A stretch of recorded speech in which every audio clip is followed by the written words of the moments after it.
Hey everybody, welcome back to the channel, Jackass of All Trades. So today what we got going on is we're in the shop again, and it's one of my favorite places.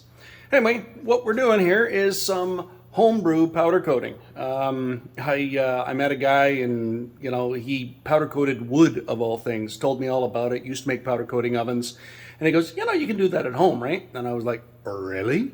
So this is what we're up to. So we got this little bracket here that was painted black. It was on the boat. It mounts the boiler, and that's another story. I don't even want to talk about that. But anyway, this was painted black. So I've done my best to sandblast it, but it's just a little too big to get into my sandblaster. So we put it in the old oven on self-clean, and ran it for 2.5 hours at 1,000,000 degrees. God knows how hot the thing gets, and basically burnt all the paint off. And so I've now washed it with soap and water, and I'm going to hit it with a little bit of brake clean, and I'm going to put it in the oven for a little bit to get it warm and dry, and take you through the powder coating. So this is my little haywire powder coating booth. The fan is pretty noisy, so it's not running right now. But I've got a combination on my sandblaster, and I put a little piece of cardboard here to increase the suction on the sandblaster to keep the dust out. That's why we've got some media sitting here. But this is my little homebrew spray booth. I've got a high voltage powder coating system here. It cost me $150, and our little hot coat powder coating gun. And the way this works is we take a high voltage electrostatic charge with this little button here, and we bzz, bzz, bzz, push the button. And why it's button activated is you don't want to be touching the part at the same time as you're pushing the button, so it's not an on or off state. So it's a bit of a safety deal, and if you happen to get into the part, you'll hopefully let go. But anyway, there's a couple of kajillion volts here. I don't know how many volts it is. I think it's somewhere in the area of 25,000. And what it does is it creates a electrostatic charge. And this powder just loves it and sticks to it. So once it's stuck there, you gently get it into the oven, 420 degrees, I think. I got to read the instructions. And then until it starts to wet out, and then you lower the temperature. And wet out by, I mean that the powder coat begins to become shiny, and then you lower the temperature, and I think it'll let it bake for like 20 minutes. But I'll refresh myself on the instructions. Okay, I got this thing about, I don't know, about 100 degrees. One of the things you need to do when you're powder coating is you have to figure out how to get the item into the oven carefully. So I made a little handle here. There's going to be a bolt here, and the boiler is going to sit here. So this mark that it's going to leave in the powder coating, I'm not concerned about. Powder coating also goes everywhere. These are little threads. I could take a little machine screw and put them in those holes to protect the threads, but I'm just going to chase them with a tap.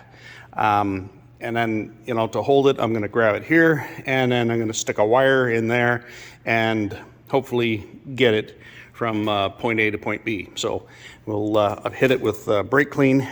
It's clean. Yeah, it's clean.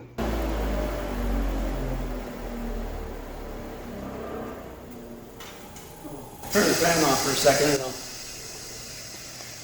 show you what I got going on here. I've not done, like I said, this is the biggest piece I've done, and I'm using the broil element up here, and it's pretty close to the part. I'm not going to be able to get it, away from it. I'm afraid I'm going to burn this part. Can't use the bottom element because my rack is basically sitting on it. So what I'm going to do is I'm going to preheat the oven to the 450 degrees that the instructions say, using the broil element. And I'm going to switch it off, and I'm going to use the convection element in the back to keep it up to temperature. So it's 450 degrees until it starts to get a little bit wet and shiny looking, and then we reduce it to 400 for 20 minutes.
Okay, what I just did that I didn't show you, because I do what you guys do.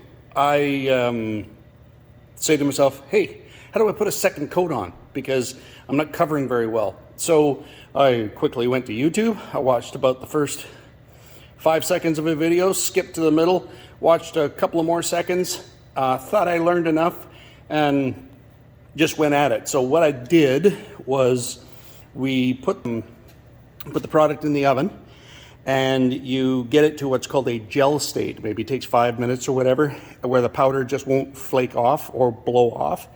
And then you basically hit it with a second coat, which is what I've done. And now we're in the curing process, or pardon me, we're in the wetting out process. We're at 450 degrees Fahrenheit, and yeah, we're in Canada, but we use Fahrenheit. I don't know. I can't cook in centigrade, so we're at 450, and we'll see how it wets out. Let's have a steal a peek. And starting to get some shine. So give it a little bit longer. All right, let's have another peek. We've been a couple of. Oh yeah. Oh yeah, that's starting to have a nice. Oh, I think the spring on the oven door broke. All right, let's drop her down to 400. I just realized I videoed all of that with the phone up and down, so apologies, because I'm an idiot. Anyway, I'm pretty happy with the results, and I'm going to show you the backside first. Now, remember we talked about electrostatic, and you know, you saw me powder coat this. I'm very surprised that the side that I really didn't care about got any of it on it at all. But that goes to show that electrostatic charge just gets up in there, and yeah, so I had no idea. But the finished side is exactly this. It's pretty nice. So for kind of homebrew powder coating, I think it's a perfectly acceptable result. You know, it's cheap, and yeah, it's done. So if you liked it, give it a like. Hell, even share and subscribe. What can it hurt? Thanks for watching.